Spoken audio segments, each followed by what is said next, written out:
بطانة الرحم المهاجرة.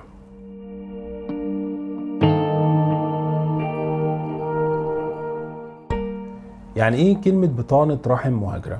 هي من اسمها يعني ممكن ناخد التعريف. بطانة رحم مهاجرة معناها ان وجود اماكن غير بطانة الرحم اللي هو تجويف الرحم موجود فيه بطانة رحم.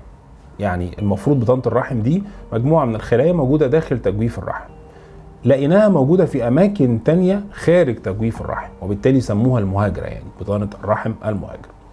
إيه أشهر الأماكن اللي ممكن تكون فيها البطانة؟ أول حاجة الأنابيب، تاني حاجة المبايض، تالت حاجة الأربطة المحيطة بالرحم، وبعد كده بقى الانتشار في البطن بشكل عام، وبعد كده ممكن نوصل لأماكن معينة بيبقى موجود في الجلد وموجود في السرة وموجود في الشرج، موجود في أماكن كتير جدا. طيب بطانة الرحم المهاجرة ليها أعراض معينة. بداية بلوغ أي بنت بتبدأ تحس إن في مشكلة معينة عندها. المشكلة دي بتتمثل في وجود آلام شديدة جدا جدا في أثناء نزول الدورة الشهرية. والآلام الشديدة دي بتكون علامة عند البنات أو عند الستات ممكن يكون عندهم مشكلة خاصة ببطانة الرحم المهاجرة. بطانة الرحم المهاجرة مشكلة أساسية بتأخر الحمل، وهو ده الموضوع اللي يهمنا في ان احنا نتكلم فيه، وهو علاقة بطانة الرحم المهاجرة بحدوث الحمل.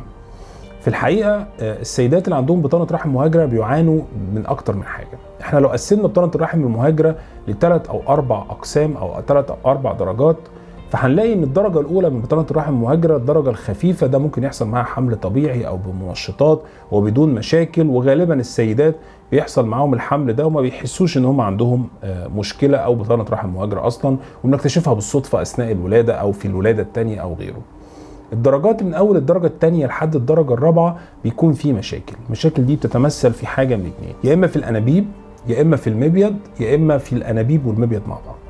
لو المشكلة في الأنابيب غالبا السيدات دول بيجوا بمرة أو مرتين حمل خارج الرحم، حمل في الأنبوب يعني، وبنبدأ بقى نشخص بعد كده ان الأنابيب منتفخة وملتهبة وتعبانة، وان في الحالات اللي زي كده يفضل ان احنا نعمل حقن مجهري، او غالبا بيكون هو العلاج حقن مجهري. أول مشكلة في أكياس المبيض، وأكياس المبيض احنا بنتكلم طبعا عن الحاجة المشهورة اللي اسمها أكياس الشوكليت سيست أو أكياس الشوكولاتة زي الاسم الدارج ما بيقول يعني. وهي سميت بذلك ليه؟ لان احنا لما بنفتح الاكياس دي وبنيجي نخرج الماده اللي فيها بنلاقيها تشوكليت ماتيريال، حاجه شبه اللون بتاع الشوكليت، فسموها تشوكليت سيست. تمام؟ السيدات اللي عندهم اكياس على المبيض والاكياس دي تم تشخيصها ان هي اكياس بطانه رحم مهاجره، هؤلاء السيدات بيعانوا بشكل او باخر من حاجتين. الحاجه الاولانيه هو الآلام الشديدة المصحوبة للدورة أو غير الدورة، أو آلام الحوض المزمن نتيجة وجود أكياس على المبيض، والحاجة التانية هو عدم حدوث الحمل نتيجة عدم انتظام التبويض. في الحالات اللي زي كده احنا أو التوصيات برضو العالمية أو الأوروبية بتقول إن احنا مش صح إن احنا نشيل الأكياس دي عمال على بطال، وإن في حالات معينة بس هي اللي تشيلها الأكياس دي. انما معظم الحالات المفروض ما تشيلش هذه الاكياس وتتعالج علاج ميديكال، علاج طبي، ثم تنشيط تبويض لحدوث حقن مجهري. حالات الاكياس الكبيره جدا اللي متعديه ال 10 سم اللي عامله مشاكل معينه دي لازم تتشال، دي ما فيهاش كلام.